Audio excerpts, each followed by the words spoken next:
To your phone calls. John is in Washington, D.C., listening on XM. Hello, John. Yes, hi. And first of all, I'd just like to tell you, I listen to your show. And, I agree with you on some things, and I disagree with you very strongly right now on what you basically have done to a lot of people that believe in a church. And I am a Catholic, so I'll just throw that right out there to you. And you bring up, like most people, and you know what, Mike? We probably have the same ancestry, probably a little emerald in color, and most of the people I know named Malloy are Catholic. And I'm just curious, I'd love to ask you this question. Were you a Catholic at one point in your life? No. You just seem so down on this church. I am.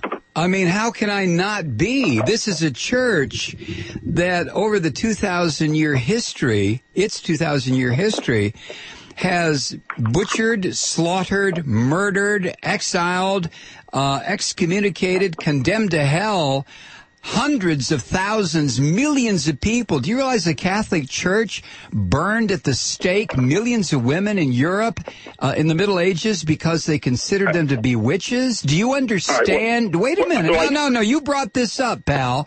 You brought this up. You said that I'm doing damage. The Catholic Church is a nest of pedophiles. I said the institutional church.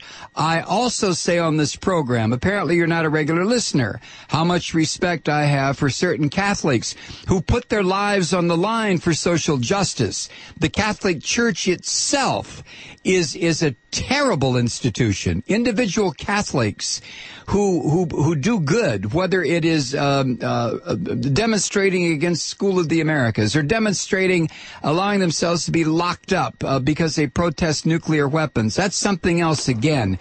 But you show me a pope who will get out there and demonstrate against the School of the Americans. The Catholic Church is corrupt. It is absolutely corrupt. All right, Mike, now, may I respond to a couple of... Well, sure, go ahead. Sure. When you talk about millions of women that were burned to the stake, I think you're exaggerating slightly. No. All right, now listen, John, I'm not going to have a conversation with somebody who doesn't understand the history of his own organization. I'm sorry. I'm not here to educate you. You're the Catholic, not me. If you don't understand the violent, murderous history of your own church, then listen, pal, you're going to have to chat with somebody else. I just don't have the patience for this. I'm not going to educate you about the atrocities committed by your own church. I'm not going to do it. So I appreciate your call. I hope you continue to listen, but I'm not going to get involved in this conversation. Thanks for checking in. And if it wasn't millions of women burned at the stake, it was certainly hundreds of thousands of peoples all over the world who were tortured and killed if they didn't convert when the Catholic conquerors landed. Oh yeah, in their countries and decided the disease, it was time for them to die. The disease, the imperialism. I mean, like I say, I've tried to make it clear when I go off on these tirades about the state of Israel, for example, that I'm not attacking Judaism per se on that level. I think all religion is a bunch of garbage. I really do. When I talk about the Catholic Church as being an institution who has as one of its organizing principles the protection of people who anally violate children, I mean, do you think I'm making that up? For Christ's sake, John, do you not read the paper? Are you not aware of the atrocities committed by your own church?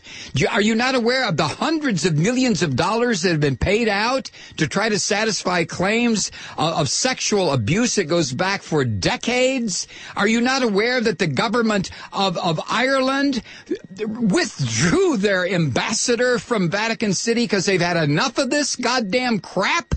Are you not aware of that? Don't come to this program and ask me to educate you about your own church. That's ridiculous.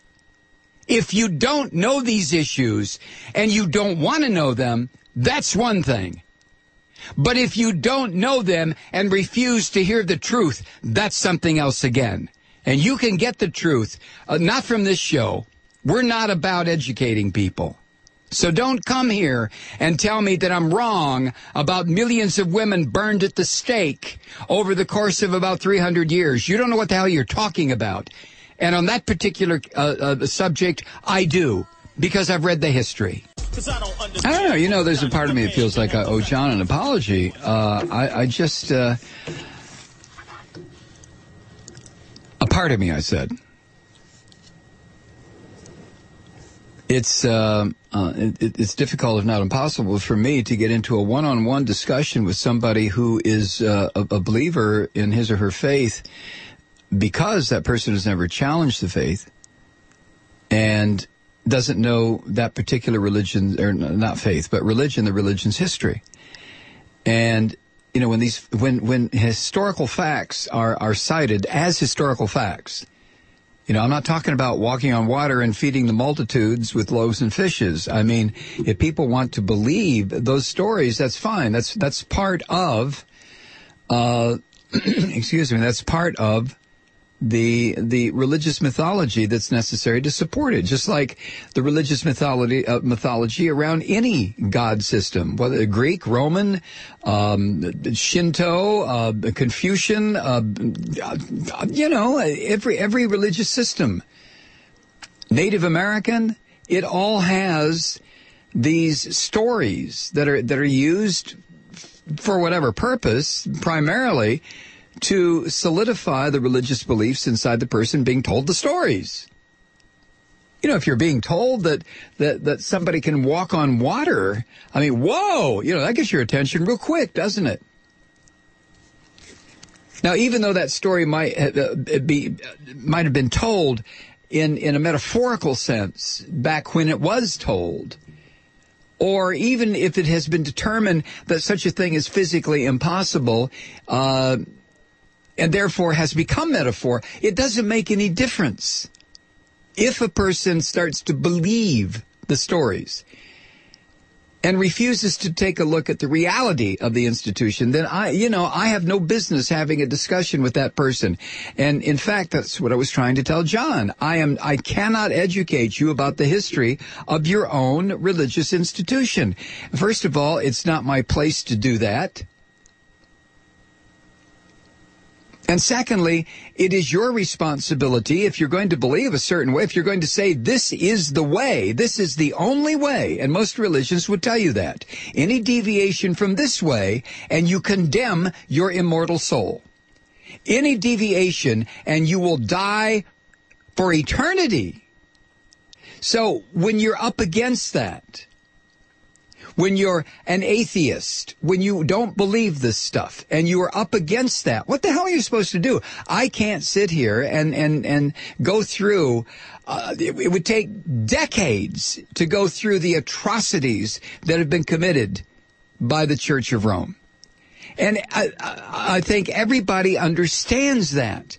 And I've said before, this is not a condemnation of individuals who subscribe to the Catholic faith and try to find the good in the Catholic faith. I maintain that they're finding the good inside themselves. They don't need any faith, Hindu or Buddhist or Catholic or Jewish or whatever. Good people are good people. I mean, you figure that out.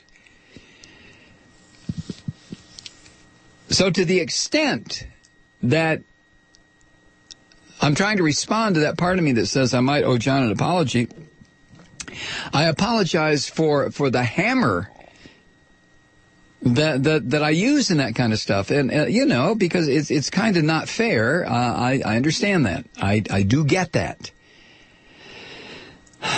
So the whole thing creeps me out. I watch what happens about what almost every, you've heard me talk about this a million times, the people of the book, the Jews, the Muslims, and the Christians, how they just continue. They always have, they always will, in their brutal treatment of women, and in most instances, their brutal treatment of children.